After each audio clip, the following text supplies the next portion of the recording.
കർമ്മം നിർവഹിച്ചിട്ടേ ഞാൻ ഇവിടുന്ന് മടങ്ങുകയുള്ളൂ. ഉമർ സഅദ് ചോദിച്ചു, എന്താണത്? അപ്പോൾ ഹുസൈൻ റളിയല്ലാഹു അൻഹു പറഞ്ഞു, യസീദിന്റെ ദുർഭരണം അവസാനിപ്പിക്കണം, ജനങ്ങളെ സന്മാർഗത്തിലാക്കണം.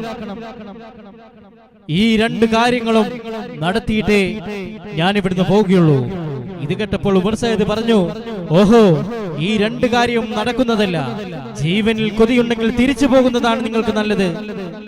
ഇത് കേട്ടപ്പോൾ ഹുസൈൻ റളിയല്ലാഹു അൻഹുവിന്റെ സ്വഭാവം മാറി. എടോ ഉമർ സയ്യിദേ, ഞാൻ ആരാണെന്ന് നിനക്കറിയുമോ? ഖൈബർ യുദ്ധത്തിൽ കരുത്തനായ മുറഹിബിനെ മലർത്തിയടിച്ച് ഇറ്റപ്പുലി അലി ഹൈദറിന്റെ മകനാണ് ഞാൻ. സൂക്ഷിച്ചു സംസാരിക്കണം.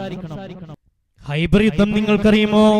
ഒന്നാമത്തെ ദിവസം മഹാനായ അബൂബക്കർ സിദ്ദീഖ് റളിയല്ലാഹു അൻഹു പോയി മുറഹിബിന്റെ കൊട്ടാരം പിടിച്ചടക്കാൻ വേണ്ടി മഹാനായ അബൂബക്കർ സിദ്ദീഖ് റളിയല്ലാഹു അൻഹു പോയി. പക്ഷേ യുദ്ധം കൊടുമ്പിരി കൊണ്ടു മുസ്ലിം സൈന്യത്തിന് യുദ്ധത്തിൽ ജയിക്കാൻ കഴിഞ്ഞില്ല. രണ്ടാമത്തെ ദിവസം അതാ മഹാനായ ഉമർ ബിൻ ഖത്താബ് റളിയല്ലാഹു അൻഹു അതാ യുദ്ധത്തിന് പോയി. പക്ഷേ യുദ്ധം ജയിക്കാൻ കഴിഞ്ഞില്ല.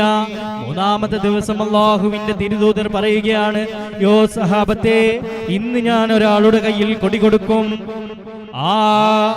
ആ മഹാൻ കാരണമായി ഇസ്ലാമിന്റെ കൊടി ഖൈബർ കോട്ടയുടെ മുകളിൽ പാറിപ്പറക്കുമെന്ന് അതാ സ്വഹാബത്തിനോട് പറഞ്ഞപ്പോ സ്വഹാബികളെല്ലാം ചിന്തിച്ചുപോയി, അത് ഞാനായിരുന്നെങ്കിൽ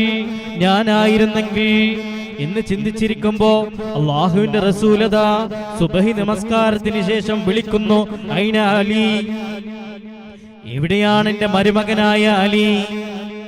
ഈ സമയത്ത് മഹാനായ അലി റളിയല്ലാഹു അൻഹു വന്നപ്പോ അതാ അലി റളിയല്ലാഹു അൻഹുവിന്റെ രണ്ട് കണ്ണിലും ചെങ്കണ്ണ് ബാധിച്ചിരിക്കുകയാണ്.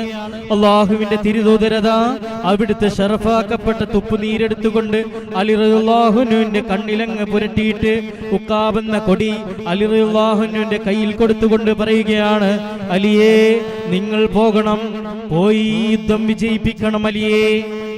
അതാ അലി റളിയല്ലാഹു അൻഹുവിനോട് അല്ലാഹുവിന്റെ റസൂല് പറയുകയാണ്, ഉദകം റഹ്മാനും റഹീമാനല്ലാഹ്, ഉണ്ട് ജിബ്രീലും ബീമീനക്കാൻ. അല്ലാഹു നിന്റെ കൂടെയുണ്ട് അലിയേ, ജിബ്രീൽ നിന്റെ കൂടെയുണ്ട് അലിയേ, നീ ഒന്നുകൊണ്ടും വിഷമിക്കണ്ട. അങ്ങനെ അതാ അലി റളിയല്ലാഹു അൻഹു മുറഹിബിന്റെ കോട്ടയിലേക്ക് കയറുകയാണ്. മുറഹിബിന്റെ മന്ത്രിമാരെയെല്ലാം വെട്ടി വീഴ്ത്തുകയാണ്. ആ സമയത്തതാ മുറഹിബ് വരികയാണ്.